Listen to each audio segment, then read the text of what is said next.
Minneapolis city leaders have a new crime-fighting plan that includes hiring dozens of police officers to fortify a department that has lost hundreds of officers since 2020, when George Floyd was murdered. Mayor Jacob Fry and incoming interim police chief Amelia Huffman rolled out their plan Wednesday to not only hire more officers, but expand partnerships with other law enforcement agencies and strengthen units that investigate violent robberies and carjackings. Fry said that in addition to hiring 5 new recruit classes, the department will direct its resources to areas that need it most, including assigning officers to neighborhoods where stolen vehicles are frequently abandoned.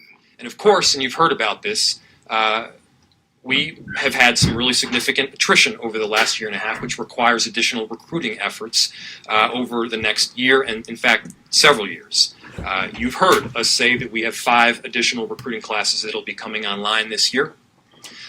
We had our first class sworn in just a few weeks ago, towards the end of 2021. The next class is set to start their training in February. They will then get sworn in June. The class after that will start the training in May. Will get sworn in September. The class after that will start their training somewhere in the range of August and then get sworn in early 2023.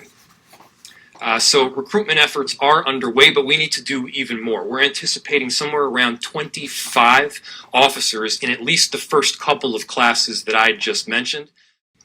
We often talk about crime in terms of numbers, although these numbers represent individual people who were affected by these cases.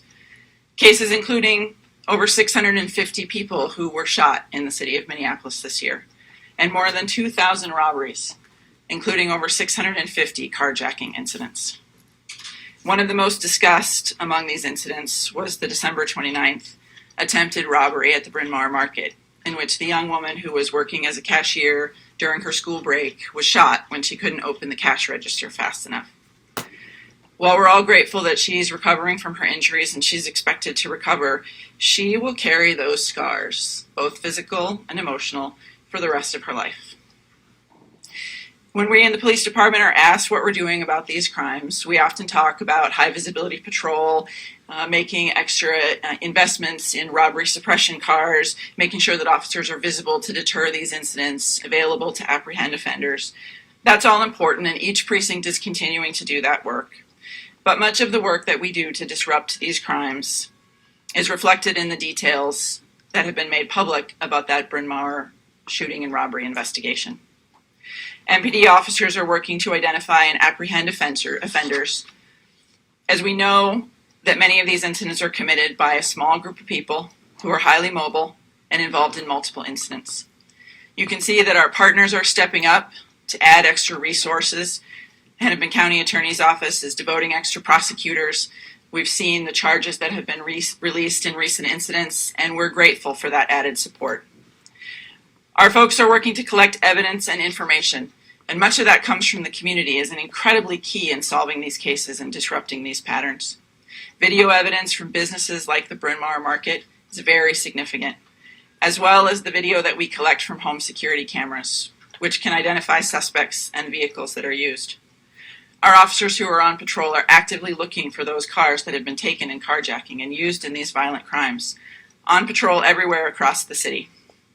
They're looking for suspects, they're canvassing for evidence, they're identifying potential people and places for our investigators to focus, and they're taking the enforcement actions that apprehend offenders, bring them into custody, and take guns off the street.